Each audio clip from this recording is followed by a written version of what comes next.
The objective of this lesson is to solve for a variable in an addition equation using a bar model. To review, a bar model is a visual representation of numbers using blocks or boxes. We will also be using inverse operations, which are operations that reverse the effect of another operation.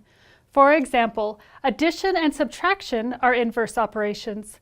When we add 3 and 4, we get a sum of 7.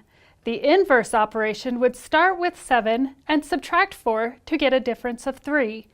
Multiplication and division are also inverse operations. When we multiply 2 and 6, we would get a product of 12. If we use the inverse operation, we would divide 12 by 6 and get a quotient of 2. Let's begin with our first problem. Kiara saved $15. On her birthday, she received more money. Now she has $47. How much money did she receive for her birthday? We start by drawing a box to represent the $15 that Kiara started with. We add another box that represents the amount she receives for her birthday. We don't know how much money she received, so we will use a variable m for money to represent the amount we don't know.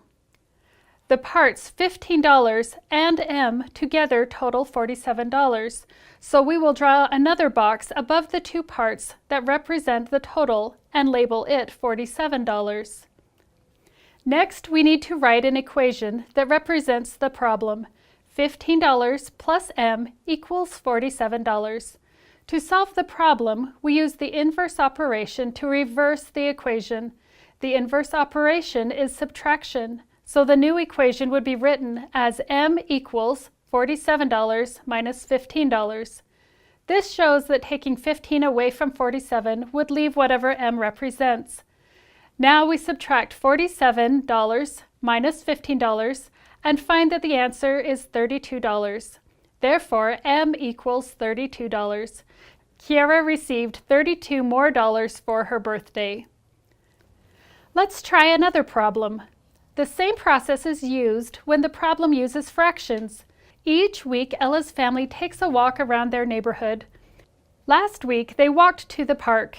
This week, they walked 3/4 mile to see some horses. Both weeks totaled 2 1/2 miles. How many miles did they walk the first week?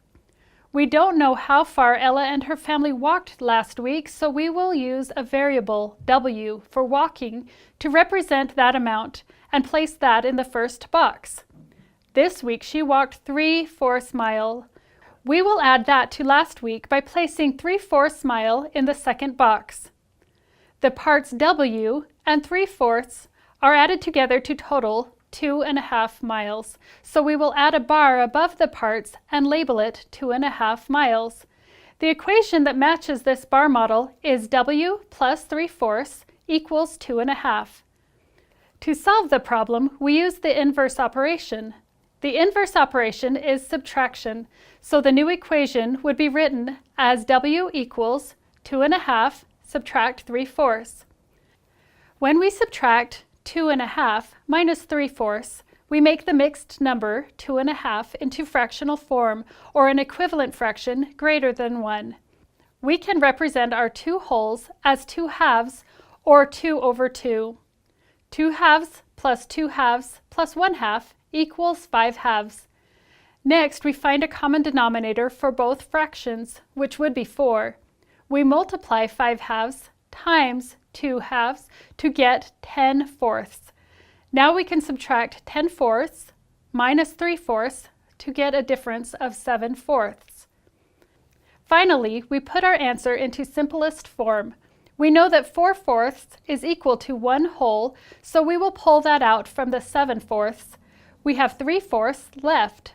The solution is w equals 1 3/4 miles.